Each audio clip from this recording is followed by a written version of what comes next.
Experience a new world in Chrono Life, the best virtual reality fantasy game. Jiyu is a beginner to the game and was rejected by parties for being a noob. After experiencing death in the game and on his quest to become stronger, he destroys all of his items through item reinforcement. Left with a wooden stick, he still uses item reinforcement, giving him a plus 99 wooden stick. With OP equipment, what will Jiyu do? A new player in the world of Chrono Life keeps on being rejected by other players. Despite spending money to get his equipment, he finds himself in a pickle in joining or forming a party. He starts ranting loud enough for everyone to hear. He catches the attention of a cute, light pink-haired player who shyly asks him to party and do in-game farming. Stunned, his expression immediately shifts. From cursing the game, he starts praising it with love. The noob and his party companion walk to the forest while chatting. He boasts how he got some money from his parents and used that money to purchase a 55,000 wound beginner warrior package.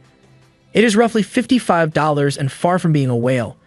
He tells how he got his +3 knight's two-handed sword from this package, and his companion praises him with an adorable face. You'll just go kawaii when you see it.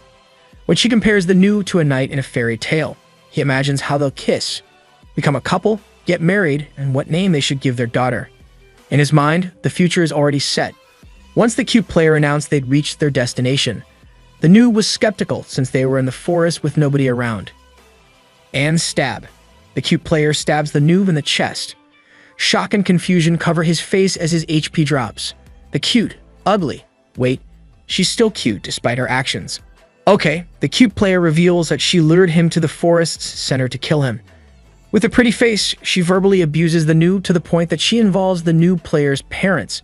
The noob rages, including one's parents, are below the belt. Slash. The ugly player deals the final blow by slashing him in half. A game interface appears, indicating quest complete. The ugly player changes appearance as she advances to the hidden job class, Goddess of Life, for killing 1,000 people.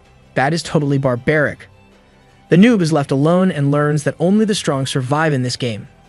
The noob respawns in a safe area and mulls over everything that has happened to him since he started the game.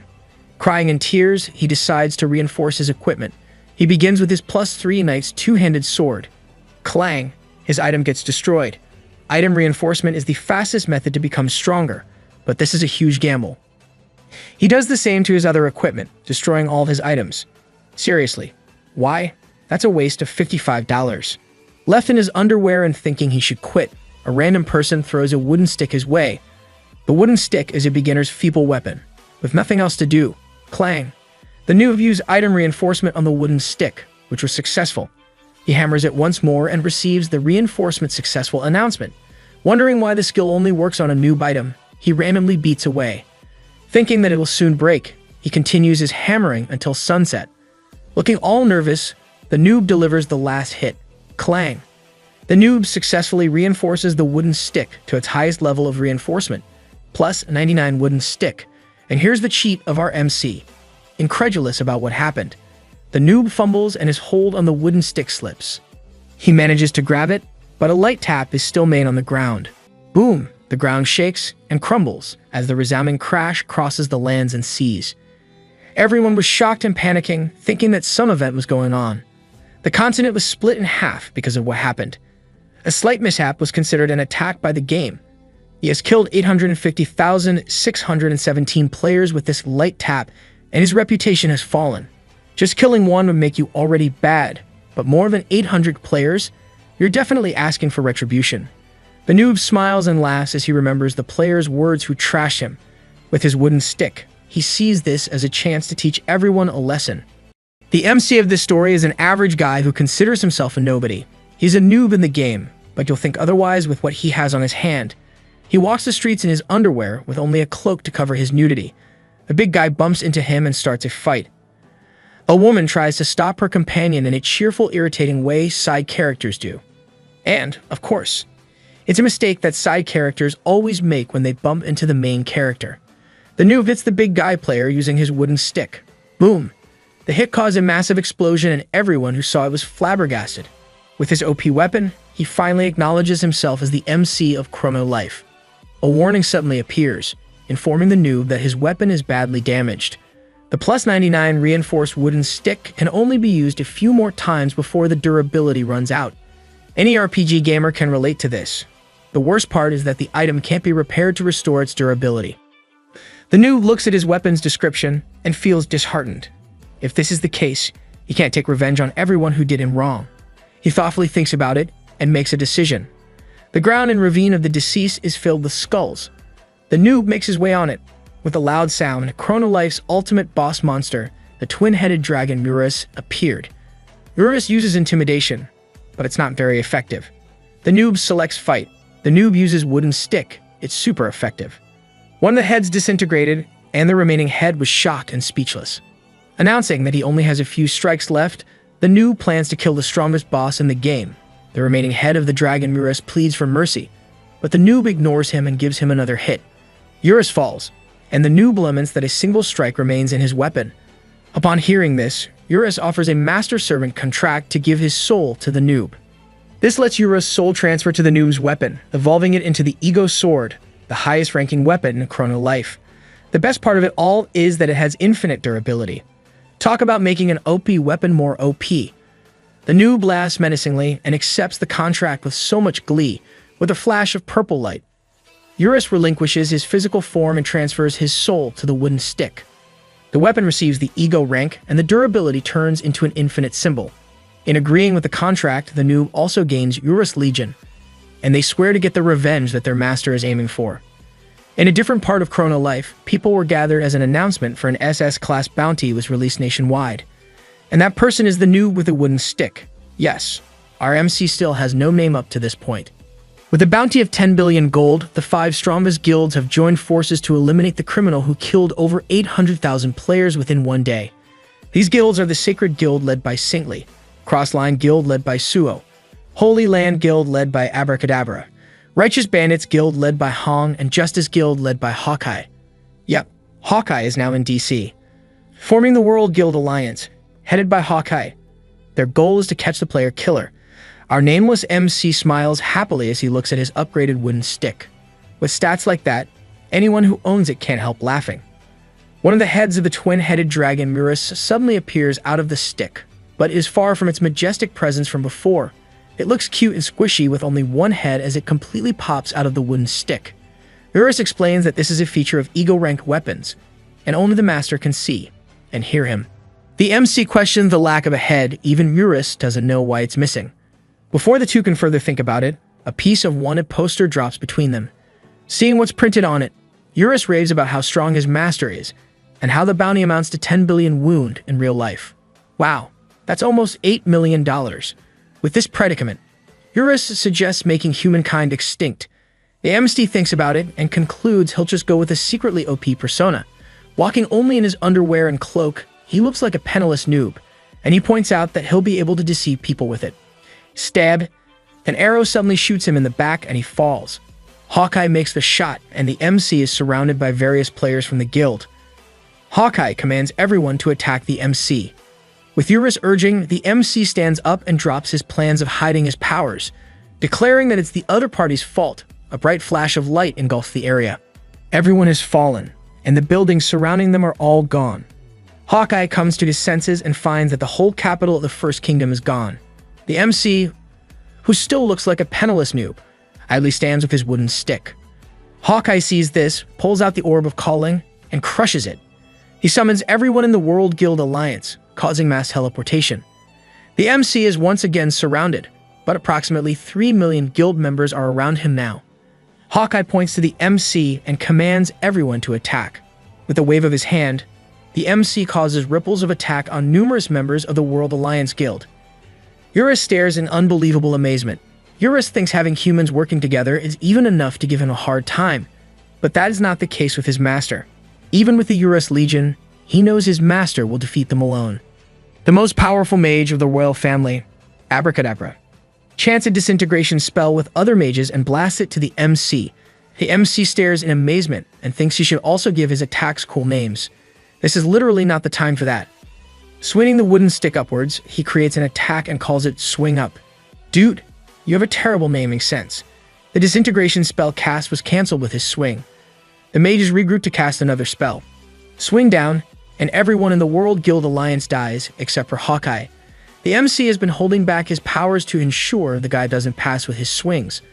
Hawkeye thinks he was spared, but the MC is out for revenge because of the arrow shot. The MC hits Hawkeye with his wooden stick, and we all know how that ends. Urin praises his master for annihilating everyone. The goddess of life makes her appearance. The woman stops before him and calls him Noob. The MC meets the woman who killed him in a land filled with 3 million dead bodies. He remembers the insults he received from this woman. Instead of getting angry, he can't help but laugh. The woman asks how the MC has been and comments on their coincidental meeting. The MC refuses to believe it is a coincidence. They start talking regardless of his desire to bash the woman in the head, saying, "Here, bro." They talk about the woman's different appearance, and the woman shared the news of her advancement to the hidden class, the goddess of life. The MC says the goddess of death is more befitting. Exactly. The woman found it funny. Only irritating the MC, he starts attacking the woman, and she immediately evades. The woman wants to talk some more, but the MC keeps attacking. With many explosions going her way, the MC assumes that the woman is dead. As the smoke dissipates, he sees his silhouette still standing. The goddess of life praises the MC for getting stronger. Despite this, his attacks are still not enough to cause her death. Urin was so shocked that he clung to the MC's face with his foot on the MC's mouth. Urin flinched when he looked at the woman. The MC is the only one supposed to see him. Yet it seems they made eye contact. The MC was sure that he had managed to hit the woman, yet she still stands unscathed. The woman reveals that being a goddess of life makes it impossible for a human to kill her. The MC only gets more irritated that he inflicts a direct attack. Every loud boom resounds throughout the lands, but all his attacks are pointless. It's not very effective. The woman flies into the air with her wings. As she floats down, she again insults the MC for being a poor noob. She urges him to give up on his quest for revenge because no matter how strong he becomes, he can't kill her. The MC sighs, turns, and starts swinging his arms in preparation. The goddess of life wonders if he is now willing to give up. The MC replies that he will swing with all of his power this time to create a clean split. The goddess is amused and reminds him that he can't kill her. The MC declares that he will not hit her, he will strike the planet instead. His logic is just incredible. The goddess finally flinches with his statement. The goddess mocks him, saying that it is impossible. The MC reminds her that he's planning to give the swing with all of his power this time. The goddess dissuades him by telling him it's suicide. He laughs hard, remembering that his previous death was the price he paid for learning how only the strong can survive.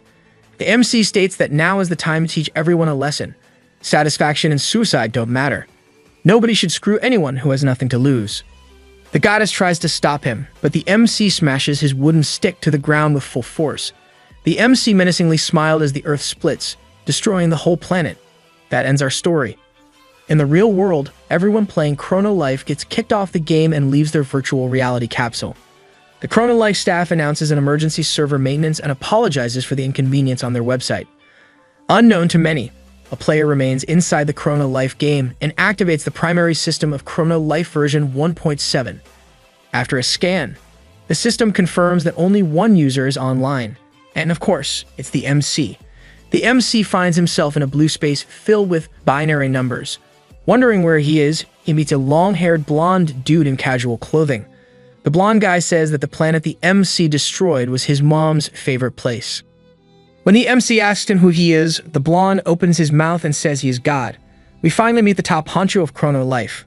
Upon meeting God, the MC simply smirks, disregarding who or what the blonde dude is. Instead, he asks if he saw that black-haired woman anywhere. God says it's just the two of them in that space, and the MC killed everyone on that planet. Hearing this, the MC laughs hard and shouts that he finally got his revenge. He calls for Urin but receives no response. God reminds him that only the two of them are in that space. The system states that there is only one user online. The MC then asks the blonde guy if he is an NPC or an admin. God answers that he is neither and is best. I'm guessing he's a player, it's neither. His words were filtered, and he says someone was trying to get in his way. And with a flash, God says goodbye, asks to say hello to the furry guy, then disappears. The MC then gets logged out and goes back to reality. He rants about how the blonde dude disappeared immediately, after a few exchanges of words, as he removes his virtual reality headset and exits the capsule. While wondering who the furry guy was, a man with a scar on his left eye, accompanied by men in suits, approached the MC. He says the details of the MC, Jiu Lee, 21 years old, and has played Chrono Life for 3 months. Finally, we can stop calling him Noob or MC. Scarface also mentions Jiu's current weapon, the plus 99 reinforced wooden stick. Jiu panic and wonder if this is the furry guy God mentioned. When he asks who Scarface is, Scarface says that he is the person who's about to take his wooden stick from him. Slurp, Scarface eats and urges Jiu to eat. As an average college student, Jiu starts to wonder how he ended up in a local restaurant called Real Home Style Grandma's Soup with Scarface. Out of the blue, Scarface starts talking about himself. He says he became a regular of the restaurant when the company started the development of Chrono Life. He is none other than Deokbae Choi, the CEO of Chrono Life. Jiu was so shocked that he spilled his first impression of Deokbae as a mob boss because of the men in suits who accompany him. Deokbae says that those men are actually employees of Chrono Life. How misleading. Jiu asks what the CEO needs from him, and Deokbae says he is there to confiscate Jiu's wooden stick. He explains how the wooden stick that Jiu owns is a bug item. This is because the probability of successfully reinforcing an item with a plus 10 reinforcement level to the next level is only 3%. The percentage of that probability drops the higher it gets. Being able to continually surpass such a low percentage makes it a bug. The CEO then repeats that the plus 99 reinforced wooden stick shall be confiscated. Back in Chrono Life in the starting ruins, a party fights a level 21 monster called Gorus. Jiu idly watches them as he wonders what he should do. He thinks about the night he met the CEO. He remembers how that person repeats how he will confiscate Jiu's weapon. But the CEO backtracks and says that upon checking, the wooden stick was just a regular item, and it wasn't a bug after all. The boss made me really nervous for the MC. The boss declares that the company won't interfere with the users anymore. The boss will give the freedom to their users, no matter what they choose to do within the game. Jiu remembers the last words the CEO left with him. Chrono Life is a fun game that everyone has dreamed of at least once, and he says that Jiu should step back from destroying the world and simply enjoy playing the game.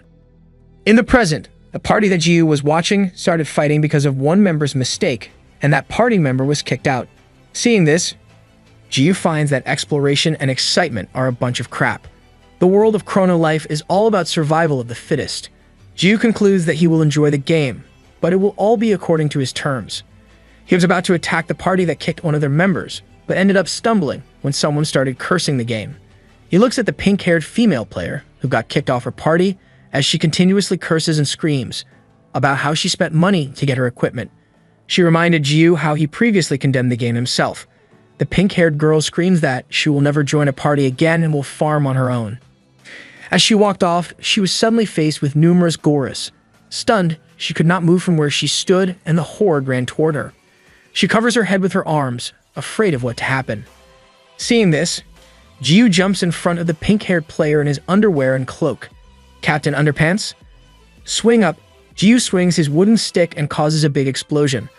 Wondering why she's still alive, the girl lowers her arms and sees Jiu. Jiu didn't help her because of their similar experience. He thought it would be fun. With these thoughts, he invited her to his party. And this is just the prologue to his story.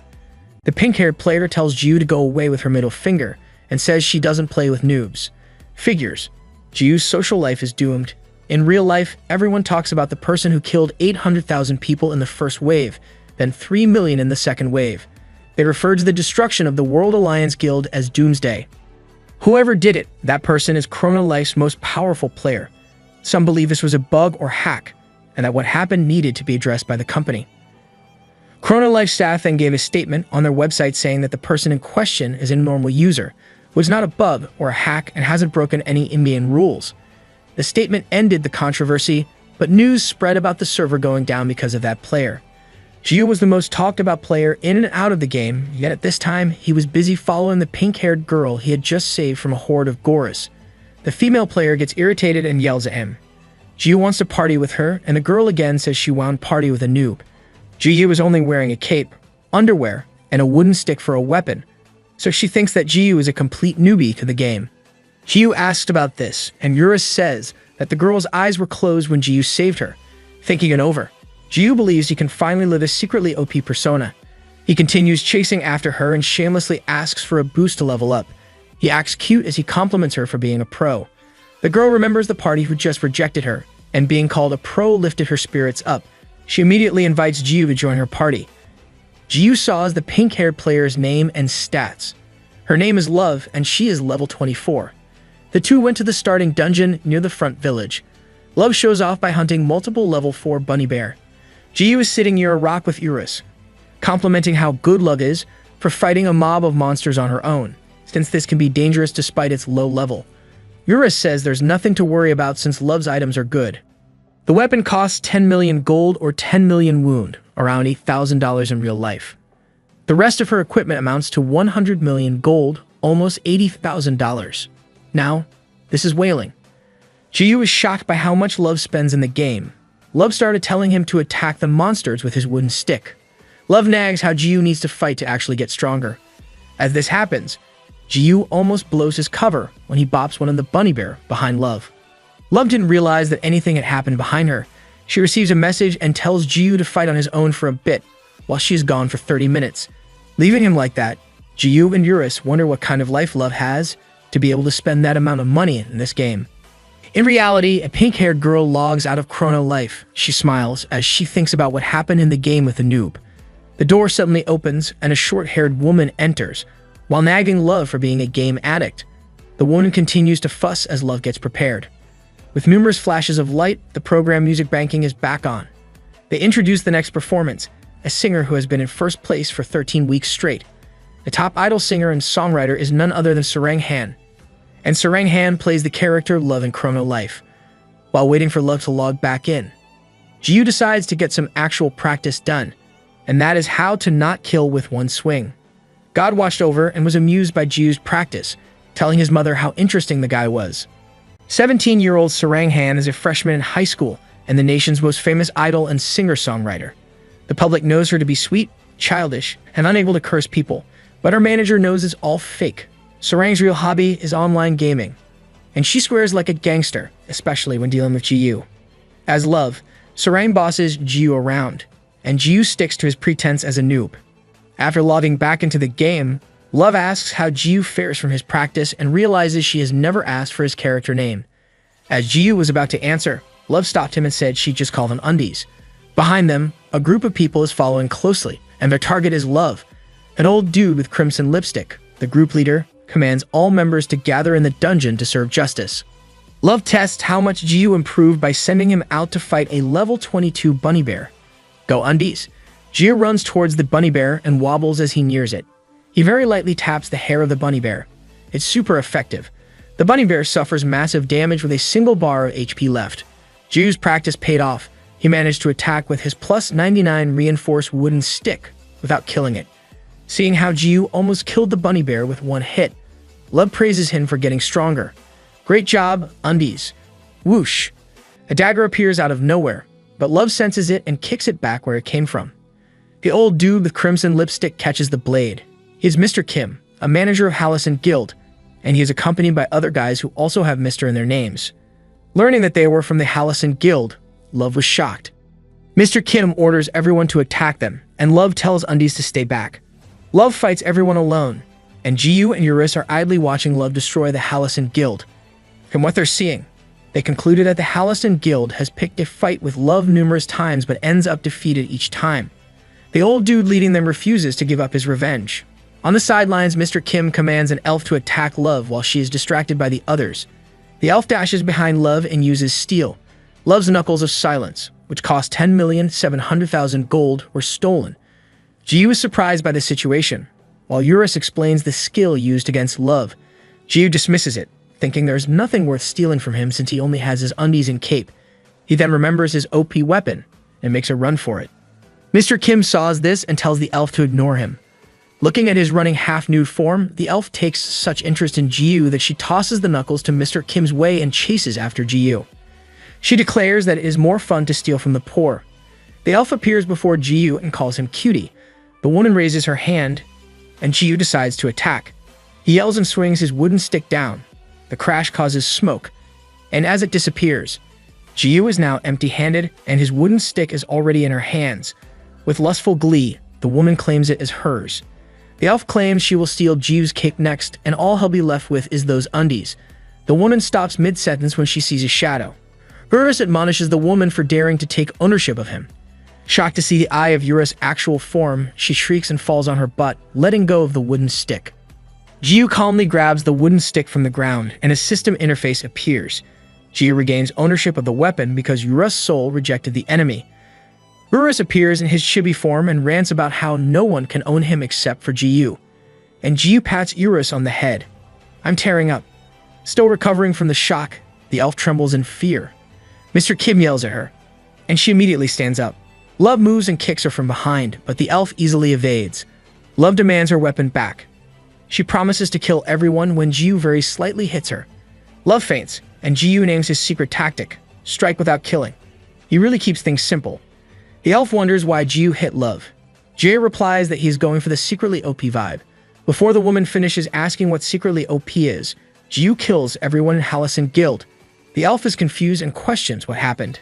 Then Jiyu smacks her head with his stick using strike without killing. Jiyu admits that he killed everyone and tells the woman how much patience he has developed lately. But Jiyu is really irritated that he claims he almost died of a heart attack because of what happened. With those last words, he gives the woman a big smash in the head, which causes a big boom in the area. Love wakes up and immediately sits up. She sees Jiyu eating meat by a tree and asks what happened. Jiyu says they're in a field near the dungeon, and the old dude and the others have left. Love asks more questions, but Jiyu merely tosses her weapon that was stolen earlier. He then asks Love about the Hallasan Guild. Looking at how Jiyeon is acting, Love sees him in a better light. "I swear I hear the church bells ringing right now." Love asks if Jiyeon knows about old lineagers. Urus then explains that it refers to old men who play the game Lineage. Jiyu asks how Urus is knowledgeable, despite being an NPC from a different game. Urus admits that he looked it up on Wikipedia. "I've thought," he'll say Google. Urus then recites a whole bunch of text that he got from his search. Love simplifies by saying that old lineagers are users who spend billions of woon on the game. Everyone in Hallasan Guild is old lineagers. Love became their target, which she bought her knuckles from an auction. Though they keep attacking her, they obviously lose because they lack the control skills to win against her. Love asks if Jiyu stole back the knuckles from them. Jiyu avoids Love's gaze and claims they just left the knuckles behind. Love lets it go for now, but she says those old dudes will definitely return. Smelling a conspiracy, Jiyu says how strange that those old men are chasing after a 10 million gold weapon when they are people who are accustomed to spending billions. In the Hallasan Guild base, Mr. Kim is being punished by another old dude, the guild's boss. He dismisses Mr. Kim from the mission and assigns one of the other 4 guardians to take over. The other 3 guardians diss Mr. Kim's incompetence as one of the guild's guardians. Mr. Kim is only 4th rank of the guardians and has only spent 100 million wound in the game. The 3rd rank has spent 1.4 billion wound, and the 2nd rank has spent 1.7 billion wound. In comparison, the 1st rank has spent 2.1 billion wound or $1.7 million. They're ranked by how much they spent, and not everyone in the guardian position is an old dude. The 1st rank decides to take the mission and claims to bring the Knuckles of Silence to their boss before lunch. The old dude boss, Mr. Wang, laughs hard.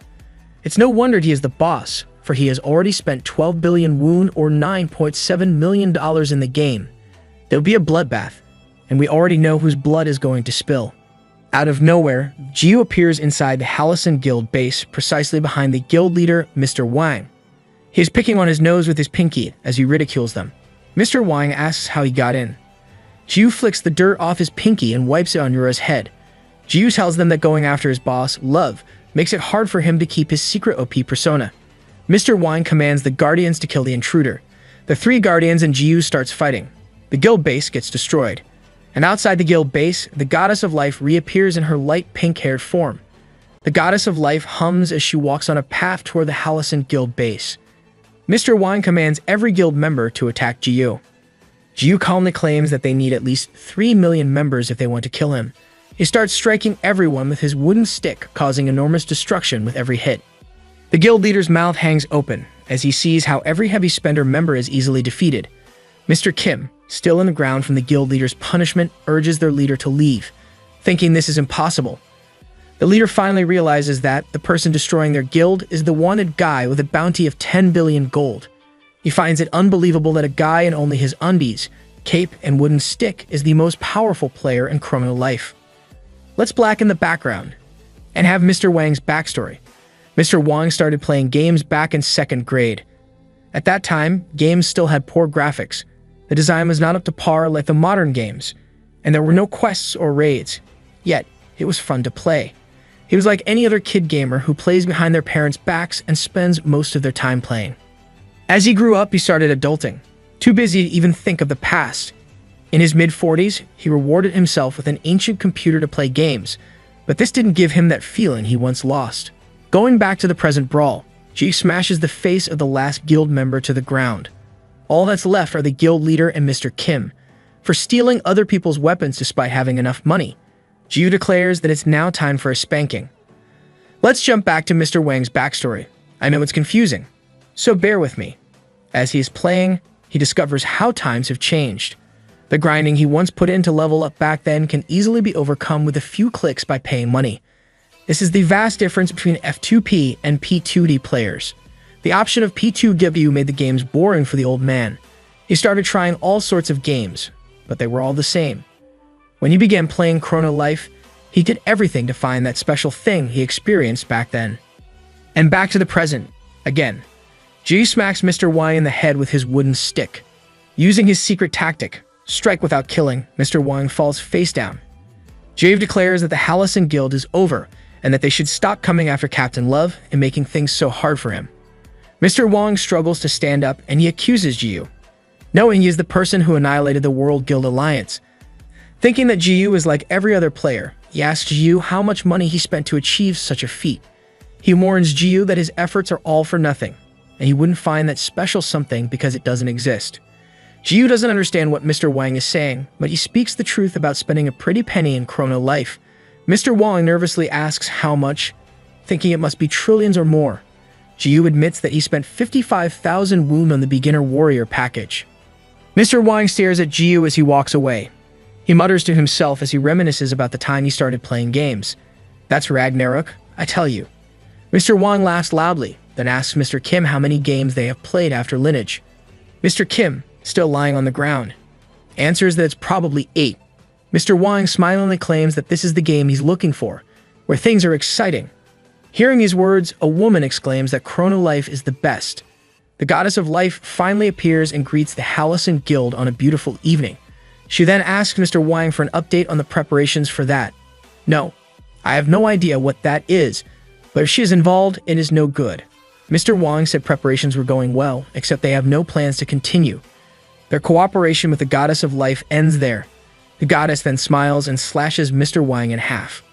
The goddess then laughs, realizing she hadn't asked him for an explanation before killing him. She stabs the fallen Mr. Kim, then shifts to her black-haired appearance. She thinks of the warning Jiu left with the Hallasan guild and wonders who love is. 998.99 turns to 999.0 as all of the members of the Hallasan guild get slain. Jiu receives experience and looks at the system interface, congratulating him for reaching the maximum level. Jiu wonders what it is all about and shows his stats to Uris. The interface shows Jiu in a Lelouch pose. His level is 999 beginner. His stats are still low since he hasn't used any ability points. His remaining AP is almost at 500. Jiu and Uris make a face when they see his current level. Chrono Life is literally the world's best game virtual reality game. Faker, or Sang-Yuk Lee in real life, is a Chrono Life pro gamer. In a Chrono Life program, he shared that he is far from reaching the max level. Everyone is grinding to achieve this, and no one has ever done it. Sang-Yuk says that getting level 999 master level would take decades to accomplish even if you were to farm 24 hours a day. Uris congratulates Jiu for becoming the first person to reach the master level. So why is Jiu already level 999? He was only level 7 recently. Thinking back to everything he has slain, 800,000 users, monsters who got hit in that first attack, Uris, 3 million members of World Alliance Guild, and destruction of the planet, his level makes sense. The system interface appears again and informs him that he has reached the master level and is entering the ascended plan. Then a very bright flash engulfs Jiu. In a different area, Love is on her back. She looks up at the sky. Thumbi's gone. Things seem dull, and she gets annoyed. She thinks back to their conversation and decides to give him 1 more hour before she logs out. It's a patience test. Jiu and Uris got transported to a floating island. There they meet the God of Classes, who serves as a guide of the Ascended. The God of Classes commends Jiyu for reaching master level as a beginner. Jiyu never advanced job classes, and now he gets promoted to a hidden class. Flashes of light once again engulf Jiyu, as souls of all weapons enter his body. Completing the job advancement, he receives the hidden class Master Novice. All his stats got reset, and the ability points used up or returned 3 times. With all his stats back to 5, his AP now amounts to almost 15,000. Urus is more impressed with the number of AP than the hidden class. Getting 3 times the AP means that if another player reaches the master level, his master's status would be technically 3 times higher than others. After a short pause, Jiyu grins and puts all of his AP into one stat to rule them all. Urus is horrified and thinks that his master is bound to stay a noob. In the real world, Deokbae Choi, the CEO of Chrono Life, gets notified about Jiyu. The boss laughs when he sees the stat that Jiyu chose to put all of his AP in. He sees Jiyu as the best and worst possible character in the world of gaming. The God of Classes guides Jiyu through the last step of Ascension. Jiyu can choose one of the ascended weapons that the God of Classes holds and keep it. After giving it some thought, Jiyu demands all the weapons. The God of Classes cannot fulfill this request and says that greed breeds misfortune. And Jiyu's greed is boundless. Jiyu cuts off the God of Classes mid-sentence and threatens him to hand everything over or he'll beat him up. Urus, the Chrono Life staff, and the boss, who were watching, were shocked by this development. Jiyu angers the God of Classes, turning them into an enemy. Angered, the God of Classes brings his axe down on Jiyu. Jiyu delays and pauses his attack as the axe comes down with a crash. Another big impact resounds as Jiyu attacks back. He destroys half the face of the God of Classes. Jiyu loses almost 3 bars of his HP. Because of the attack he received from the God of Classes, he only managed to survive because he placed all of his AP in Constitution, which affects the maximum HP and HP regeneration, and gives immunity to status effects. Urus then gives Jiyu a lesson. Jiyu made a mistake because all of the equipment in Chrono Life has a weight stat, which requires a user to raise their strength to equip items. With Jiyu's current stat, he won't be able to equip anything besides his cape and wooden stick. Jiyu simply says that those are all he needs. Facepalm. Ding! A system interface appears, indicating that he has unlocked a hidden skill. The requirements were master level, over 14,000 Constitution stat, and taking a set amount of damage after completing the previous requirements. Jiyu receives Healing Factor, a hidden skill that lets him instantly recover from any amount of damage taken. This also makes him immune to poison, ailments, and paralysis. And here comes the plot armor. The Forgotten God of Classes is still angry and zaps Jiyu with a laser from his remaining eye. Jiyu gets stabbed with it and falls down. Jiyu laughs and declares that Chrono Life is the best game ever, as the big hole in his chest fills with new flesh. The God of Classes continues attacking Jiyu numerous times. Still, Jiyu grins as he recovers his HP after every attack. Jiyu thanks the God of Classes, for he learned something new, then he once again demands all the weapons. He uses Swing Up and kills the God of Classes. This destroys the Ascended Plane and brings Jiyu back to his original location. Jiyu reappears, and all the Ascended weapons that the God of Classes previously held are now on the ground. Jiyu now owns all the weapons of the Ascended, making him really happy. Love shows a demonic face for waiting for so long. Jiyu then appears and Love punches him in the face. Love beats him up and decides to leave. Before logging out, she tells Jiyu to log in the next day at a specific time. She said this with a beautiful shy face, then log out. Jiyu thinks Love is selfish and temperamental, but Urus smells the development of romance in the air. Jiyu also log out. Here comes spring. In real life, Jiyu thinks about how much money he could get if he sells the Ascended weapons, and if the items are bound to his character. He then remembers the money Love spent on her equipment. This gives him the idea to sell his items and make some money. Jiyu runs back and logs into Chrono Life. He goes to the Ravine of the Deceased, where Urus welcomes his master to his home. Jiyu ignores the welcome and says he will stay over to pick out his loot. This is the story of how Jiyu became a millionaire. Jiyu slays all monsters in the Ravine of the Deceased. It is the most challenging dungeon in Chrono Life. Jiyu makes it look easy by just using Swing Up. This creates a rain of expensive items. Jiyu continues to eliminate these monsters even as they respawn. As it accumulated, Jiyu quickly gained items that cost 15 billion wound or $12 million. The next day, Jiyu shops for branded clothes and a sports car. Unknown to Jiyu, he causes a wave that affects the whole Chrono Life game. The CEO and his staff discuss the adverse effects of Jiyu's actions and what they can do about it. Jiyu then calls the Chrono Life boss, asking him if he wants anything for a gift. The CEO then curses Jiyu for causing trouble. Jiyu ends the call and returns to thinking about what he should buy next. Jiyu then decides to buy himself an apartment in a luxurious building. As a Korean custom, he goes to his neighbor to give them rice cake. As the door opens, he sees Sarang Han, and they stare at each other. This is the first meeting of undies and love in real life. Back in Chrono Life, trouble brews in the ravine of the deceased. A demon-like monster eliminates the 3 strongest bosses of Urus Legion. He absorbed the defeated monster's levels and stats using tentacles. This phenomenon erased the data of the 3 bosses, and they won't be able to respawn once more. And the demon-like monster who did this is none other than Urkin, the lost head of Urus. The first meeting of undies and love in real life happened without any mishap. It was just a typical exchange of greetings between neighbors. Jiyu only recognized her as the top idol, Sarang Han, not making any connection to his temperamental game boss, Love. Sarang didn't make any connection because all she remembered about undies was his underwear. She only looks below, perv. Thus, they didn't recognize each other in real life on their first offline meeting.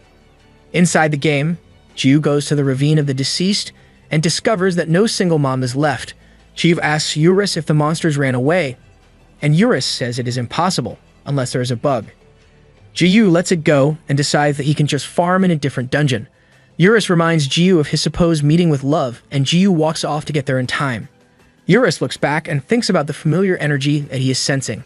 In the snowy fields, Elaros, a level 190 giant serpent and field boss, gets absorbed by Urkin. Urkin believes that what he has absorbed so far is insufficient to eliminate humans. The goddess of life appears out of nowhere, and it is revealed that she is the cause of Urkin's existence. Ignoring her words, Urkin stabs her and starts absorbing the goddess of life. Yes, finally. Urkin's absorption fails and the goddess appears behind him. Oh no, she starts scolding him for attacking her. Urkin concludes that the goddess is inedible, and they smell similar. She only smiles and points toward a nearby village, directing Urkin to go there and eat up. Urkin's saliva drips as he smiles with glee and excitement. The dragon flews up in the air and heads toward the town. He starts the destruction and absorbs the levels and stats of numerous players. And sucked by Urkin's skill means character deletion. The office of Chrono Life experienced a massive blow. Players are complaining about character deletion, and many issues have arisen. Learning that Urkin is out, the boss of Chrono Life instructs his staff to have everyone monitor 2 specific characters. The first one is Urkin. Wait, who's the second one? Back in the game, Urkin has finished eating everyone in the village. Needing more, he asks the goddess of life where he should go next. The goddess thinks about it and smiles. She says that there is one person whom Urkin will find scrumptious. Love is in the field waiting for Jiyu, and she is angry that he is late again. She hears a rustle behind her and starts yelling, thinking it is undies. There, level 24 Love comes face to face with level 999 Urkin. Out in the streets of one village, a battered dude walks as he curses. This guy is none other than Hawkeye, the supreme commander of the World Guild Alliance. He was once on top, but this changed on Doomsday. He shouldered that event's responsibility, leaving his reputation in ruins. Hawkeye was cursing when a huge crash occurred in the village, and he becomes a witness to Urkin's method of deleting players. The goddess of life sensed Hawkeye's presence, but chose to ignore it. She then leads Urkin to where he can find his next meal. And that meal is Love. Love looks at Urkin, thinking there shouldn't be a monster like this in that area. The goddess of life greets Love, calling her Captain Love like they are there with good intentions. Love breathes a sigh of relief, thinking these two are undies acquaintances. She even tries to banter with Urkin for making a scary-looking character. With her leering eyes, the goddess comments how Love and undies are close. Love says she was only doing undies a favor since he wouldn't stop bothering her. Then the goddess of life smilingly says she was right in thinking that Love is really annoying, back from when she heard her name. Urkin then stabs Love and starts absorbing her. The goddess of life gleefully tells her to die and learn her place. Someone's jealous. Love disappears with a poof, and Urkin droolingly states she is scrumptious. The goddess says that it is because of the fragment of God, as she steps on the ribbon left behind by Love. The two of them were about to go when Jiyu and Urus appeared. The goddess happily asks how he's been, but Jiyu threatens her to remove her dirty foot from the scarf if she doesn't want to die. The goddess looks at it and moves away. Jiyu addresses Urkin as a tentacle dude and starts swinging his wooden stick down. After a loud crash and blinding light, Jiyu tells the goddess to screw off like the disgusting roach she is. Hey, that's cold. The goddess tells Jiyu to stop pretending since he can't kill her, and that he should continue dealing with the enemy before him. She introduces Urkin as her son. Don't imagine it. And Urkin attacks Jiyu. Jiyu receives the slashes in his chest, and he remains standing. The torn flesh regenerates, and Urus makes a disgusting expression as he looks at it. Urkin claims that he has nothing to fear, since all he has to do is evade Jiyu's attacks. Jiyu scratches his head, as he says he'll just increase his power. Unthreatened, Urkin mocks Jiyu. Jiyu claims that all of his previous attacks have been regular attacks. A flash of light comes from Jiyu as he activates his unique attribute as Master Novice, the soul of the sword. He calls Urkin Roach Jr. since the goddess of life is Roach Mom. He declares that this is the first time he will use an actual skill, and that Roach Jr. should do his best to dodge it. Jiyu activates his only sword skill, A Million Strikes. The skill causes a big explosion that even destroys a neighboring planet. Jiyu remembers his interactions with love as this happens. The skill, A Million Strikes, is nothing extravagant. It is only a basic swordsman skill used to strike an enemy multiple times, becoming OP with a basic skill. Hawkeye begins a live stream. He introduces himself to everyone, but everyone online is mocking him. He asks the viewers about the possibility of 1 versus 3 million, then disses the game developers. He then speaks about the monster that deletes characters and how he is chasing it in his live stream. He declares that he'll expose the seedy ways of the developers, then asks the viewers to like, subscribe, and turn on their notifications. That sounds familiar. Jiyu looks at Roach Jr. and praises him for dodging his regular attacks. He asks who he really is, and Jiyu finally learns that Roach Jr. is Urkin, the lost head of Urus.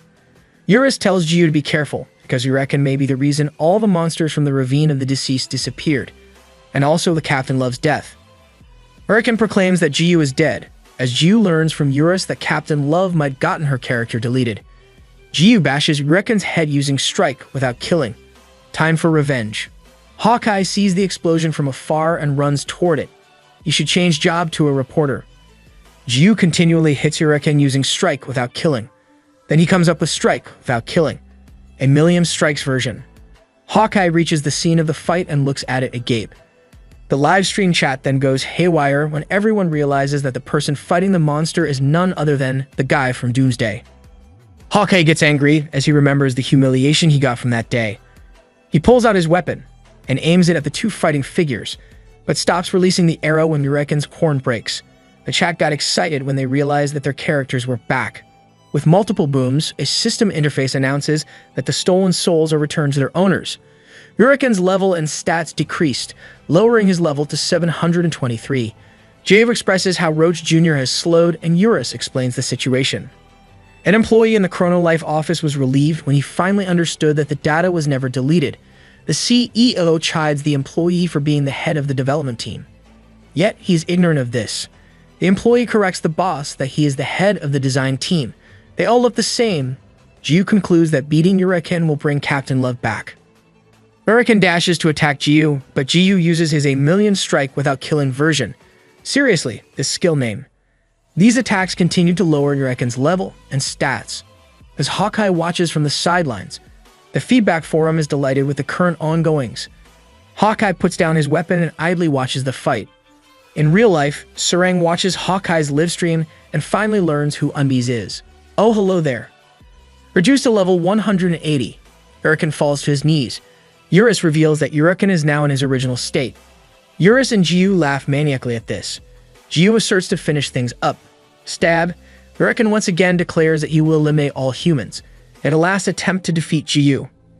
Urkin stabs Jiyu in the chest with a tentacle and absorbs Jiyu's level and stats. Everyone watching was shocked. Urkin laughs and shouts how absolutely scrumptious Jiyu is. Yuck. Urkin. Urus' lost head is back to level 999. Being a glutton for power, he declares that he needs more. Chibi Urus falls on his hands and knees, bowing his head in front of Jiyu's wooden stick. He cries for his master. The feels right there. A system interface appears. The hidden skill, Healing Factor, gets activated.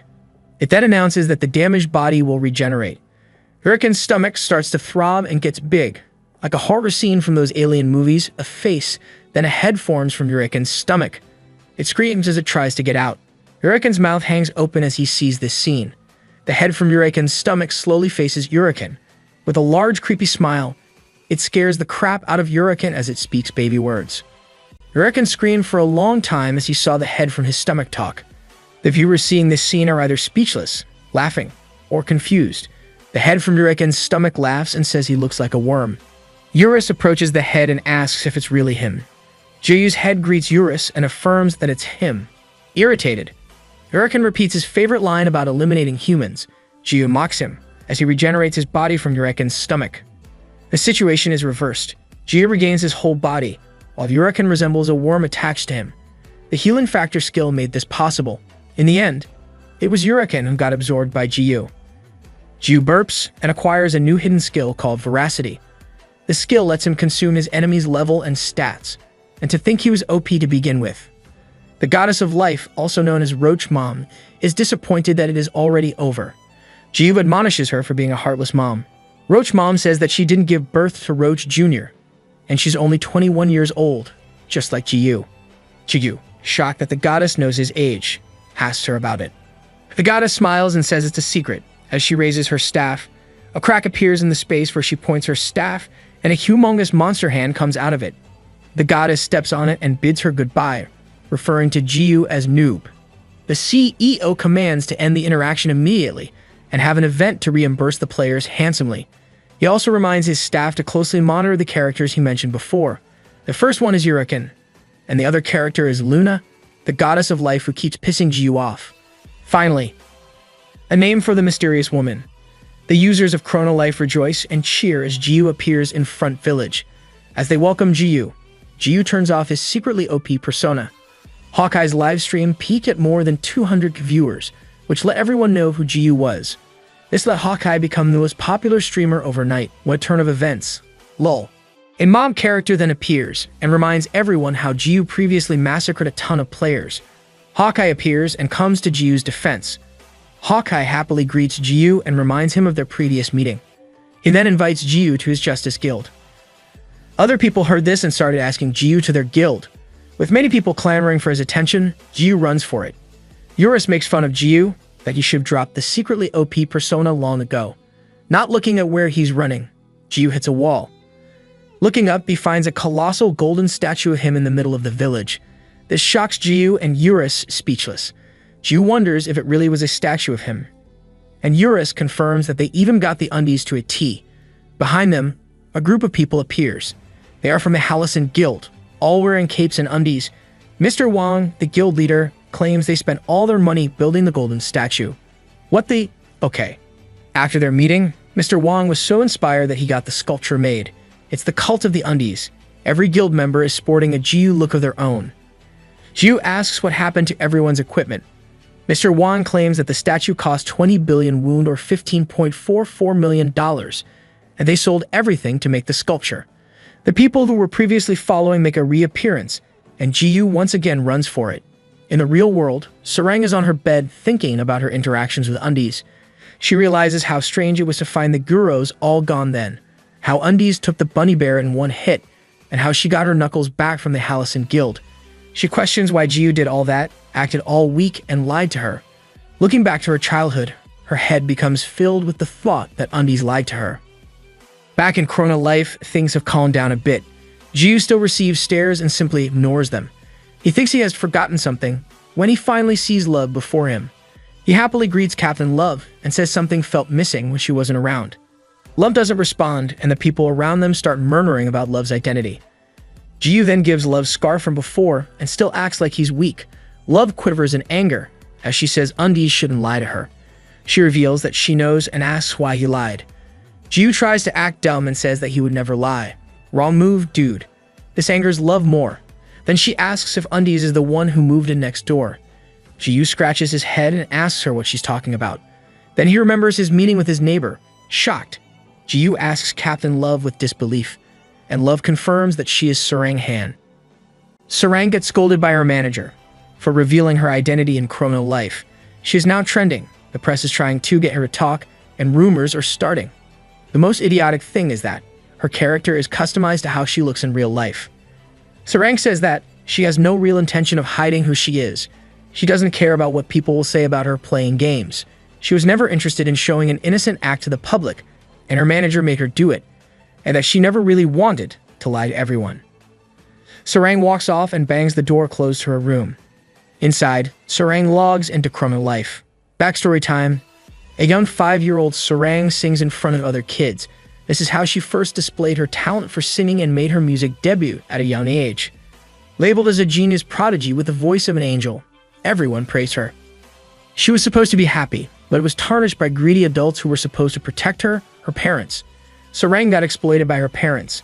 She learned to act like she was okay, but soon reached her limits. She fell apart in front of a live broadcast due to intense pressure, and it became an unforgettable, painful memory for Sarang. Back to the present, Sarang holds onto the scarf that Jiyu wrapped around her before.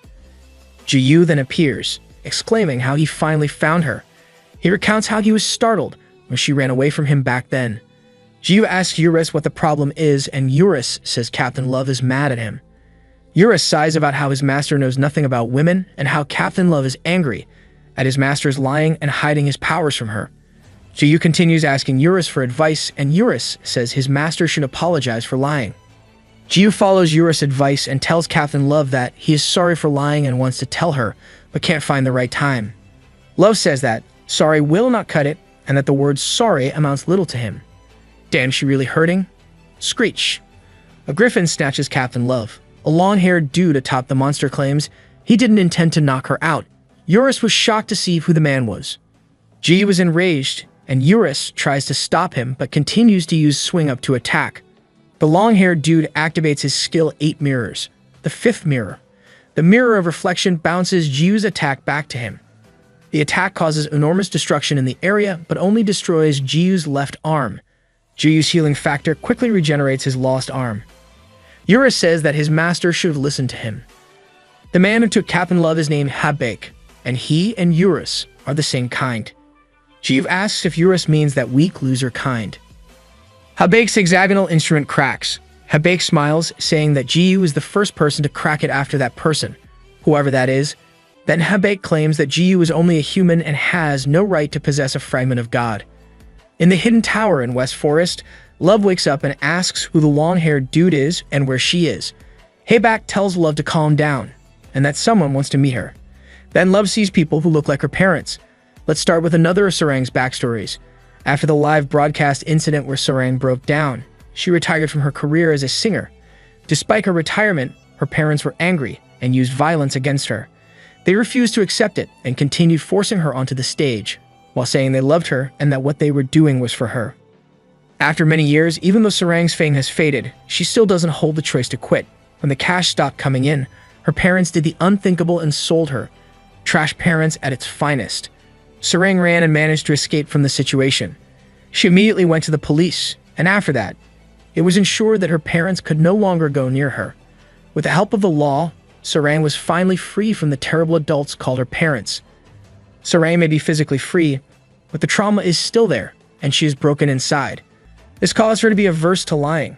What happened made her a shut-in, and all she could turn to was online gaming. Her eyes became bad from playing too many online games in a dark room, and removing her glasses makes her anxious up to this day, and she could only return to the real world after some time. Back in Chrono Life, Love trembles as she meets her parents online, saying they have restraining orders. Her dad says that they're inside a game, and when they saw the news of her playing this game, they came to find her. They got help from Habek to do so. Habek then leaves to give them time to talk. Sarang's parents make small talk and say that the world is cruel for separating a child from her parents. Love gets angry and asks what they want from her. Her mother then says she is sorry and has wanted to do so for a long time. Sorry that they were too hard on her and asked for forgiveness. If Sarang agrees, she wants them to be a family again. If this is a trap, then F them. Outside the hidden tower, Habek was bothered when he saw Jiyu find the place they were in. Jiyu announces that he's there for round 2 with an irritated face. Habek snaps his fingers, and his griffin flies into the air. Jiyu looks up and claims that his first opponent is the griffin. He takes another look, seeing that the griffin has become 2. After rubbing his eyes and squinting, the griffin multiplied into more. Jiyu thinks that it's a Control-C, Control-V nonsense, probably a Naruto shit. Habek used his fourth mirror skill, the Mirror of Clones. The multiple griffins attack Jiu, and Jiu swings his wooden stick to slay every griffin with one move. Jiu was shocked when the griffins simply reappeared.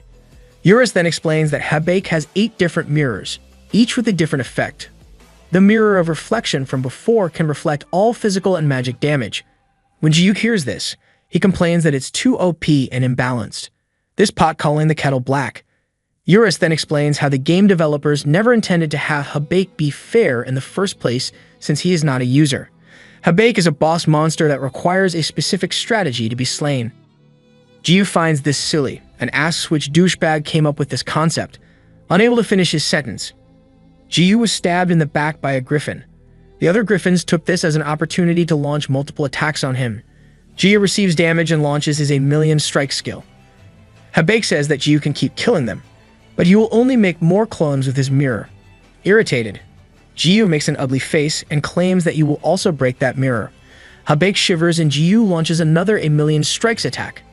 He does this multiple times until the mirror cracks. Habek was surprised as Jiu pointed his wooden stick at him. Jiu then mocks him for being a boss monster and says how Uris and Habek are both weak. With a forced smile, Habek replies that he is not weak. Jiu just happens to be really strong. Jiu, still irritated, tells Habek to wipe his smile off because it reminds him of a nasty roach. Jiu asks Habek why he kidnapped Captain Love and what the fragments of God are. Habek scratches his face wondering if he should answer, as Jiu prepares to give him another beating. Habek decides to use the fourth mirror one last time. Expecting another bird-like monster form, Jiu is stunned when he sees Habek summon a human clone. Not just any clone. It's an exact copy of Jiu. Jiu number 2, the clone, attacks Jiu number 1, the OG, using swing up. Due to too much shock, Jiu number 1 can only curse as he receives the attack of Jiu number 2. Jiu number 1 gets hit and his HP drops to 0. That was a lot of Jiu, but well, RIP.